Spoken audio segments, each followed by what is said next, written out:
నాకన్నా కూడా మీకే బాగా తెలుసు. కలియుగంలో ఉన్నాము, రాక్షస రాజ్యంలో ఉన్నాము అని చెప్పడానికి ఈ రాష్ట్రంలో ఈ 12 నెలలు 11 నెలలు ఈ పాలన చూస్తే ఎవరికైనా కూడా ఇట్టే అర్థమవుతుంది. అంతటి దారుణమైన దుర్మార్గమైన పాలన మనం చూస్తూ ఉన్నాం. ఇలాంటి పరిస్థితుల్లో ఇలాంటి రెడ్ బుక్ పాలన జరుగుతూ ఉన్న, రాక్షసుల పరిపాలన చేస్తూ ఉన్న ఈ పాలనలో తెగువ చూపించి నిబద్ధతతో నిలబడి విలువలకు విశ్వసనీయతకు పెద్దపీట వేస్తూ రాజకీయాలంటే అయ్యా చంద్రబాబు నీ మాదిరిగా చేయడం రాజకీయాలు కాదు, ఎంపీటీసీలమైనా కౌన్సిలర్లమైనా మమ్మల్ని చూసి నేర్చుకో, ఇది రాజకీయం అంటే అని చెప్పి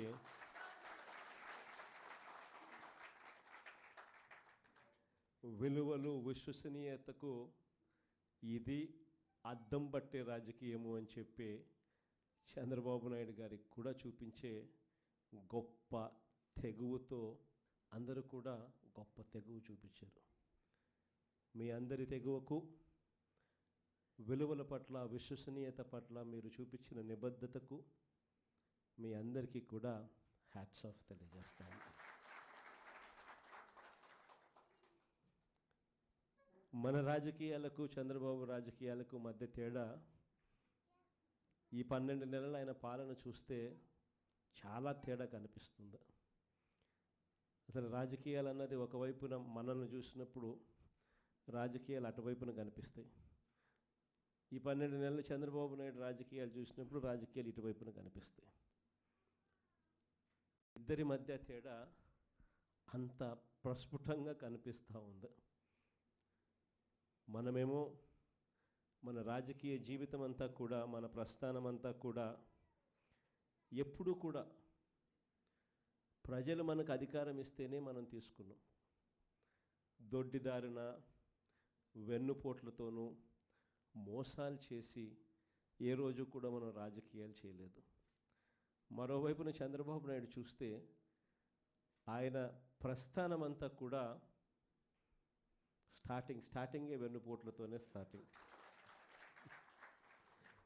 అక్కడి నుంచి మొదలు పెడితే ఆయన ప్రస్థానం సొంత కూతుర్నిచ్చిన మామను ఎన్టీ రామారావు గారిని వెన్నుపోటు పడడం దగ్గర నుంచి మొదలు పెడితే, ఆ తర్వాత అధికారం కోసం ప్రజలను ఒకసారి కాదు, 2 సార్లు కాదు, ఎప్పుడూ ఆయన జీవితం అంతా కూడా ప్రజలను కూడా వెన్నుపోట్లు పొడుస్తూనే ఆయన రాజకీయాలు సాగిస్తూ వచ్చాడు.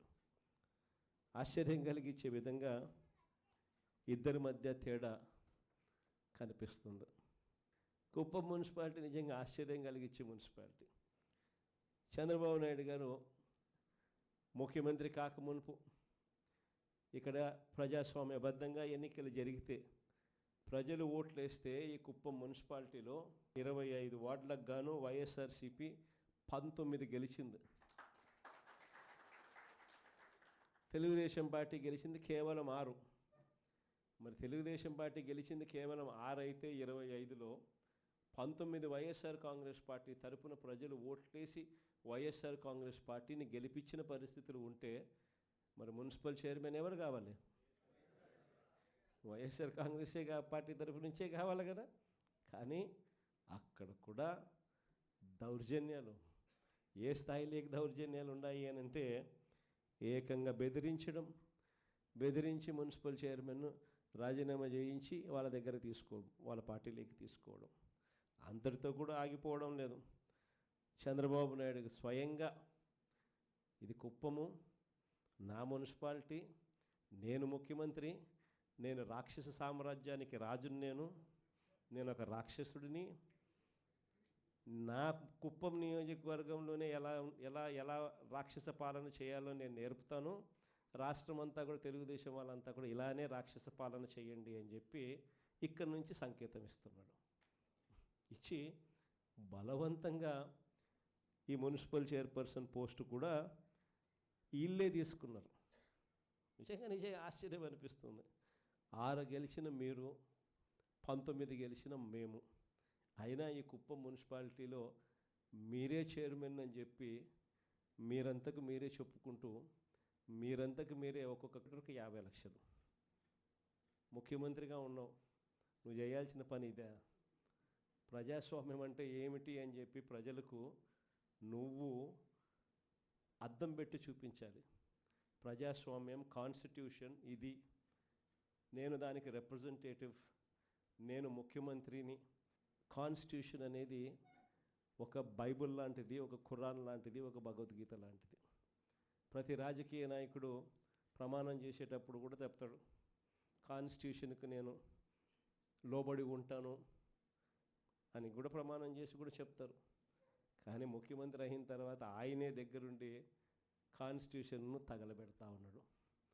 కుప్పం నియోజకవర్గంలో స్వయంగా ఆయనే తప్పుడు సంకేతాలను రాష్ట్ర వ్యాప్తంగా కూడా పంపిస్తూ 19 కౌన్సిలర్లు మనం గెలిచినా కూడా ప్రలోభాలకు, పోలీసుల దౌర్జన్యానికి నిదర్శనంగా నిలబడింది కుప్పం నియోజకవర్గం. ఇంకా ఆశ్చర్యం ఏమిటో తెలుసా, ఇదే కుప్పం, ఈ కుప్పానికి మున్సిపాలిటీ హోదా ఇచ్చింది ఎవరు తెలుసా? మనమే. ఆయన 4 సార్లు ముఖ్యమంత్రి అయినా కూడా ఏ రోజు కుప్పాన్ని మున్సిపాలిటీగా చేయాలన్న ఆలోచన కూడా ఆయనకు రాలా. అలా మున్సిపాలిటీ కదా దేవుడు ఎరుగు, కనీసం కుప్పంలో ఒక రెవెన్యూ డివిజన్ పెట్టే ఆలోచన కూడా చంద్రబాబుకి ఏ రోజు రాలా. సరే, రెవెన్యూ డివిజన్ కదా దేవుడు ఎరుగు, కనీసం కుప్పానికి తాగేదానికి నీళ్లు కూడా ఇచ్చింది ఎవరు అని అంటే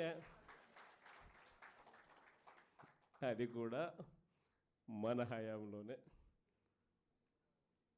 అలాంటి కుప్పంలో ఇలాంటి చంద్రబాబు నాయుడు రాక్షస పాలన చేస్తున్న నేపథ్యంలో ఈరోజు మనమంతా కూడా తెగువ చూపించి గట్టిగా నిలబడిన ఎంపీటీసీలు, కౌన్సిలర్లకు మీ అందరికీ కూడా అందుకనే హ్యాట్స్ ఆఫ్ చెప్తా ఉన్నా.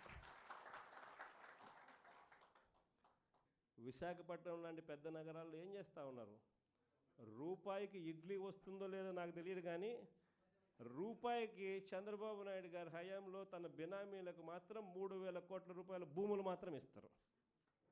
రూపాయి పెట్టుబడి పెడితే 3,000 కోట్ల భూములు. ఊరు పేరు